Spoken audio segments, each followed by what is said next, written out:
Chapter 3, in which Pooh and Piglet go hunting, and nearly catch a woozle. The Piglet lived in a very grand house in the middle of a beech tree, and the beech tree was in the middle of the forest, and the Piglet lived in the middle of the house.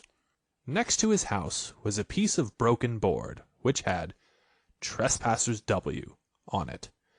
When Christopher Robin asked the Piglet what it meant, he said it was his grandfather's name, and had been in the family for a long time.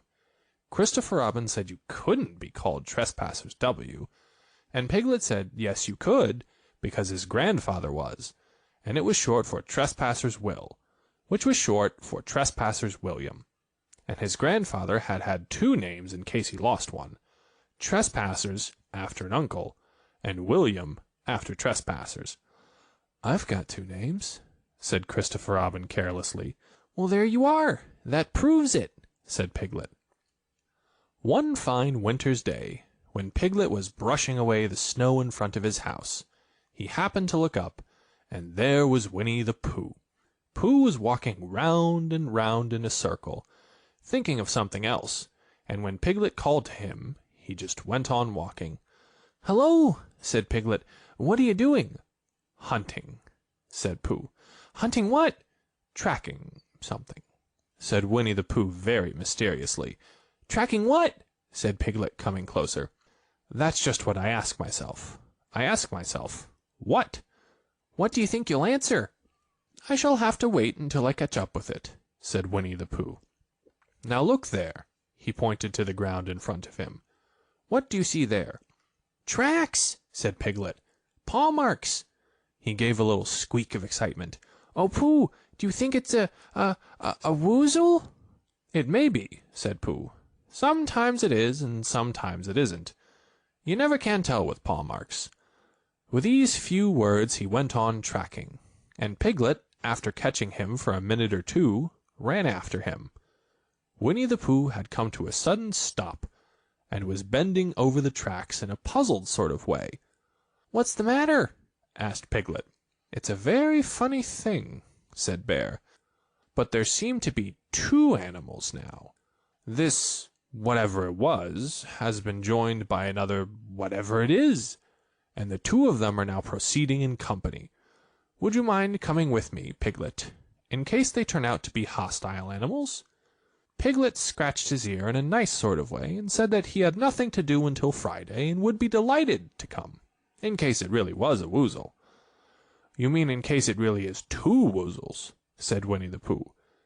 And Piglet said that anyhow he had nothing to do until Friday, so they went off together. There was a small spinney of larch trees just there, and it seemed as if the two woozles, if that is what they were, had been going round this spinney. So round this spinney went Pooh and Piglet after them. Piglet passing the time by telling Pooh what his grandfather Trespassers W had done to remove stiffness after tracking, and how his grandfather Trespassers W had suffered in his later years from shortness of breath, and other matters of interest.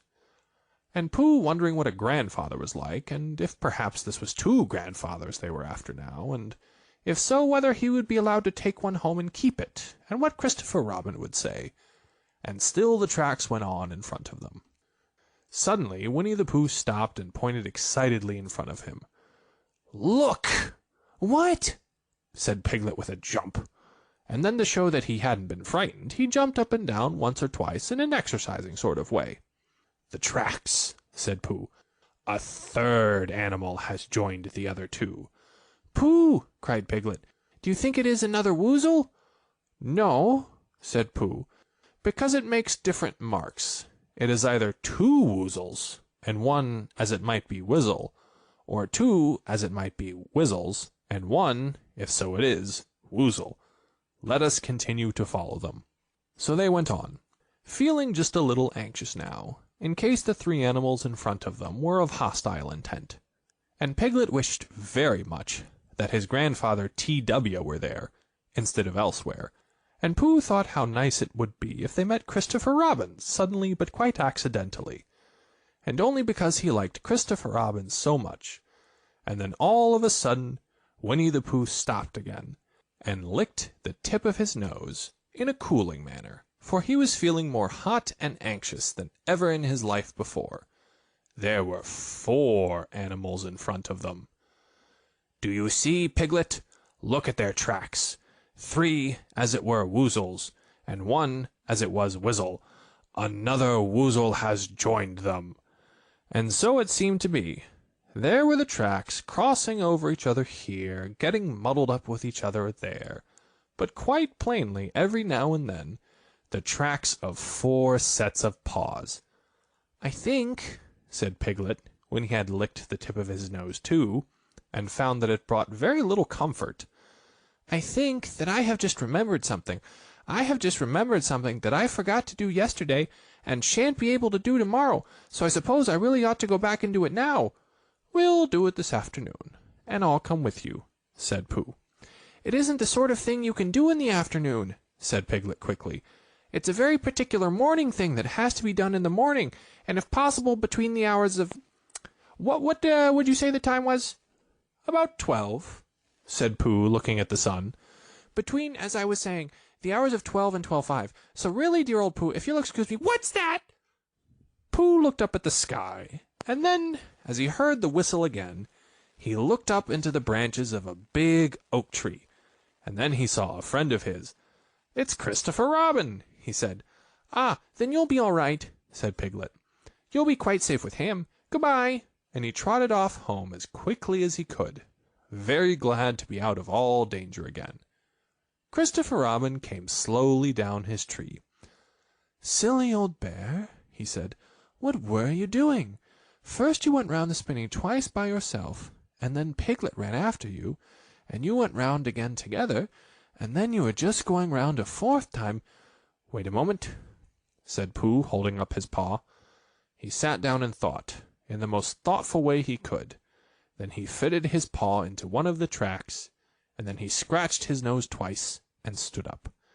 "Yes," said Winnie the Pooh. "I see now," said Winnie the Pooh.